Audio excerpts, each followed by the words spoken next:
लातूर जिल्ह्यात आता प्लास्टिक कॅनमध्ये डिझेल मिळणार नाही। प्रशासनाच्या नव्या निर्णयामुळे पेट्रोल पंप चालक आणि नागरिकांसाठी मोठे नियम लागू झाले आहेत। लातूर जिल्ह्यात इंधन विक्रीबाबत प्रशासनाने मोठा आणि कडक निर्णय घेतला आहे। ग्रामीण भागात वाढत्या सुरक्षेच्या पार्श्वभूमीवर आता प्लास्टिक कॅन किंवा अनधिकृत बॅरलमध्ये डिझेल देण्यास पूर्णपणे बंदी घालण्यात आली आहे। जिल्हाधिकारी कार्यालयाने जारी केलेल्या आदेशानुसार सरकारी आणि खासगी रुग्णालयांना अत्यावश्यक वैद्यकीय सेवांसाठीच डिझेल पुरवठ्याची परवानगी देण्यात आली आहे। मात्र हा पुरवठा फक्त चीफ कंट्रोलर ऑफ एक्सप्लोजिव्ह यांनी मंजूर केलेल्या अधिकृत ड्रम किंवा बॅरलमधूनच करावा लागणार आहे।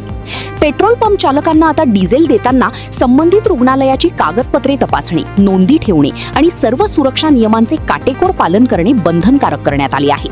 प्रशासनाच्या या निर्णयामुळे अनधिकृत इंधन साठवण आणि संभाव्य धोके रोखण्यास मदत होणार असल्याचे सांगितले जात आहे। लातूरमधील या नव्या नियमांबद्दल तुमचं मत काय? कॉमेंट करून नक्की सांगा।